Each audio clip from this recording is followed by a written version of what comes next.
Melati kuntum tumbuh melata, sayang membali pohon cemara. Assalamualaikum mulanya kata, saya sembah pembuka bicara.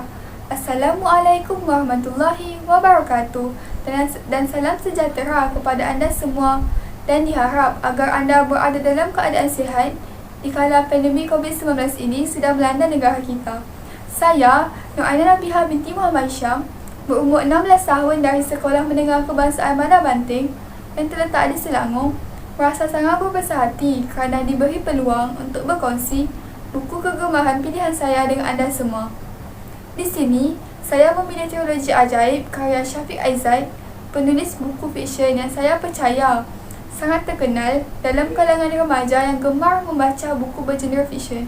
Pengetahuan anda semua, Trilogi Ajaib ini terdiri daripada 3 buku dan jalan ceritanya berkait antara satu sama lain dan menghubungkan misteri dari buku pertama dalam trilogi ini, iaitu Ajaib, sehingga ke buku terakhir trilogi ini, iaitu As-Sahar.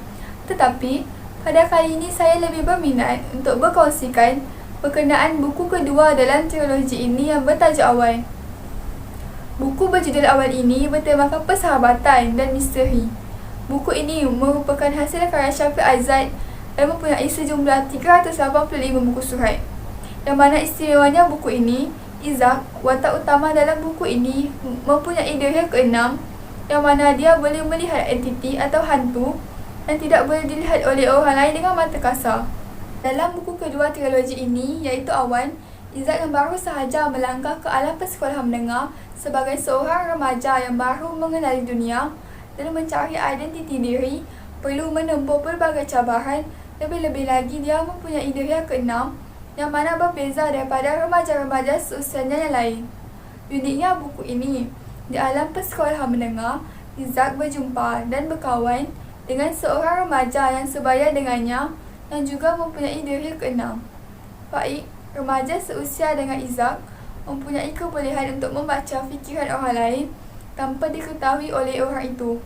Disebabkan mereka mempunyai diri ke-6 sejak kecil lagi dan agak ajaib dibandingkan dengan remaja yang lain, mereka perlu berfikiran lebih matang berbanding dengan pemikiran yang sesuai dengan usia mereka. Jalan cerita buku ini yang mengujakan dari awal dan terdapat plot cerita yang mengejutkan pada akhir buku ini sangat mendebarkan dan penuh dengan tanda tanya, yang mana segala tanda tanya ini akan dirungkaikan pada buku yang ketiga dalam trilogi ini, iaitu As-Sahar.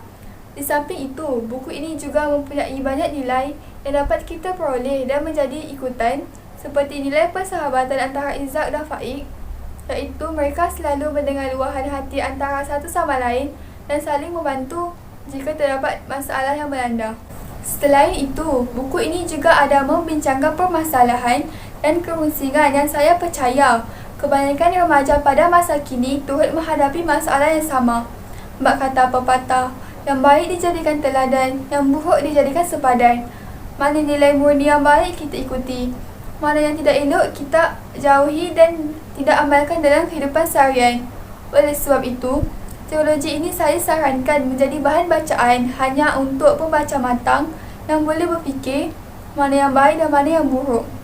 Pada pendapat saya, buku-buku bergenre seperti ini dapat dijadikan teladan kepada remaja pada masa kini, kerana genre buku sebegini sebenarnya mengandungi nilai murni yang tersirat dan pengajaran jika kita amati dengan lebih mendalam, di samping mengisafi tindakan yang tidak bermoral yang pernah kita lakukan. Walaupun begitu, remaja perlu mencari orang dewasa yang sesuai untuk diutarakan soalan jika terdapat sebarang kekeliruan dan persoalan ketika membaca buku bergenre seperti ini, agar tiada percerahan fahaman dari mana-mana pihak. Dengan ini, bunga dedap di atas para, anak dusun pasang pelita, kalau tersilap tutur bicara, jemari disusun maaf dipinta. Sekian daripada saya.